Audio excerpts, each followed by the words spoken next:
Hello YouTube, this is Detroit Borg, and in this video I'm going to review the iPhone 4. Now I've had this phone for a few weeks and you've seen many videos demonstrating its features. In this video I just want to give you a general impression on how well everything has worked for me so far in the real world.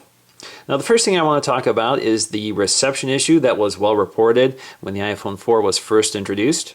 And unfortunately the problem is real. So if you do hold the phone in your left hand, you will lose signal. And I've had many dropped calls when holding the phone this way. Now many people will say, why would you hold your phone this way? You usually hold it to your ear on your right hand and you usually hold it this way. But unfortunately it's a real problem because when I'm using the phone, I'm usually using it in the left hand and I'm typing with my right hand. So either I'm browsing the web or I'm navigating an app, so I can have dropped calls, or I will lose 3G connectivity and lose my connection to the internet. So this is a real problem. Now this was only a problem until I got a bumper case, and of course I always have a case on my iPhone to protect it. Of course the iPhone 4 bumper shipped much later, so I didn't really solve the problem until they came in about 5 days later.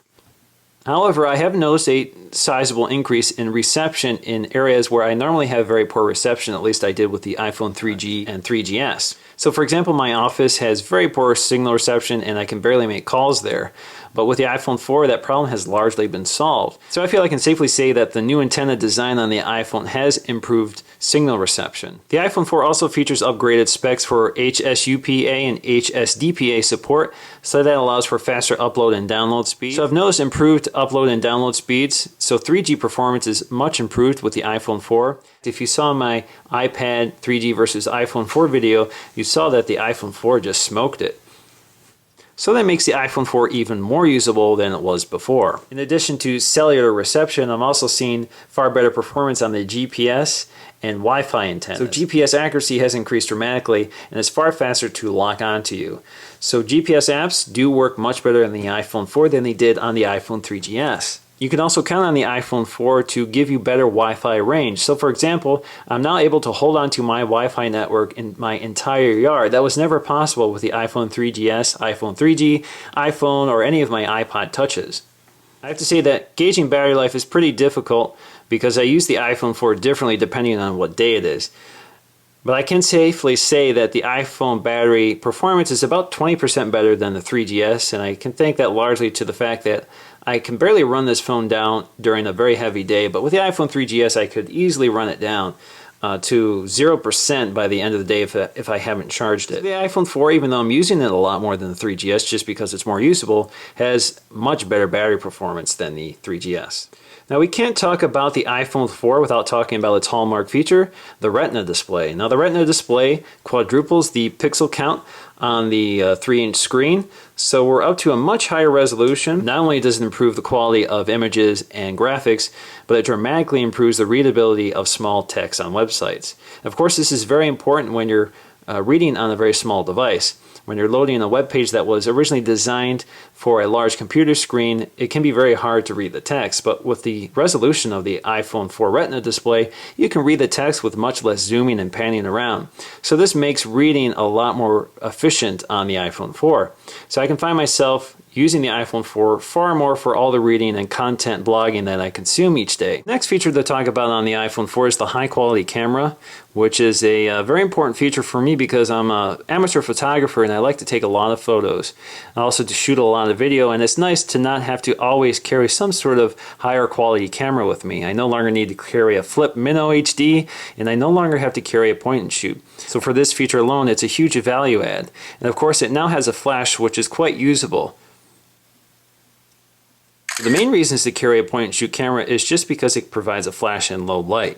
Now the iPhone 4 can carry that with you as well. Now this is one of the best performing cameras on a phone on the market. This even outclasses many 8 megapixel cameras on Android phones, largely because the iPhone 4 uses a larger sensor. Larger pixels means more sensitive channels to capture electrons, therefore you have far better low light performance than you do with a really high resolution small 8 megapixel sensor on many other phones. Of course, there's also the new FaceTime camera or VGA camera on the front. Now I have to say I don't use FaceTime a lot. I do know people with the iPhone 4, but most of the time we're traveling out and about and we're not in contact with a Wi-Fi hotspot, so this makes it far less useful. The camera is mostly useful to me because it allows me to video record myself while seeing myself in the display, so I can use this for recording my videos on YouTube. Otherwise, this feature is largely a gimmick for me. Maybe eventually I'll find a use for it, and it's certainly nice because when you're using the FaceTime feature, you're not using minutes on your contract. So this may be useful if you want to, talk to somebody who is in a Wi-Fi network and you want to save some minutes, particularly if you're talking overseas. The iPhone 4 also includes a noise cancellation microphone. In theory, this allows you to cancel background noise so that the call quality of the receiver sounds better. Unfortunately, I haven't really been able to test this, largely because I can't really hear what the other person is hearing. If I ask them how I sound, they say I sound normal. It may be more effective in a noisy environment, and maybe at some point I'll test it out just to see if it's working. Now, I feel I can't talk about the iPhone 4 without talking about its beautiful design.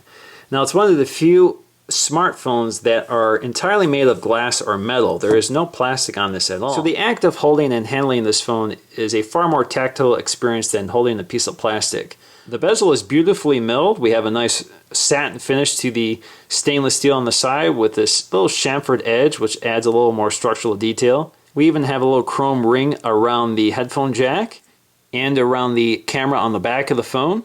And this edge-to-edge glass design gives a very seamless look to the iPhone. It's a very simple, clean, industrial look. The phone is also assembled to very high tolerances, so we can see virtually no gap around the SIM card tray and the buttons themselves. So the quality of the material is very nice. It adds to the precision. There's no globs of plastic or injection flashing or anything like that on the phone anywhere. It's almost like a piece of clockwork, like a wristwatch or a piece of jewelry. You don't often see this in consumer electronics.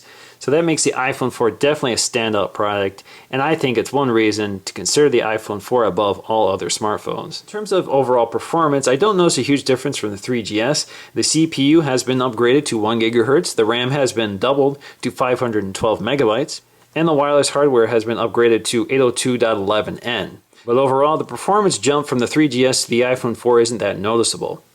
Now, in order to take full advantage of the iPhone 4 hardware, you do need apps that require more RAM and processing power. Those are starting to appear now. So, for example, the iMovie app is only available for the iPhone 4, although it will work on the iPhone 3GS if it's jailbroken, but performance is not as good. And certainly stability is better on the iPhone 4. You've seen in one of my previous videos where launching many games at once caused the iPhone 3GS to crash. Overall, it's hard to say if the iPhone 4 is worth the upgrade from the 3GS. For me, it certainly is. The Retina Display has made this phone far more useful to me. And for me, the high-quality 5-megapixel camera with the HD video recording is a huge value add. None of these would have been available to me unless I carried around another point-and-shoot or DSLR or a HD video camera like a Flip Minnow. So in many ways, this solves all of those problems. Once again, guys, this is Detroit Borg with my official review of the iPhone 4. Thanks for watching.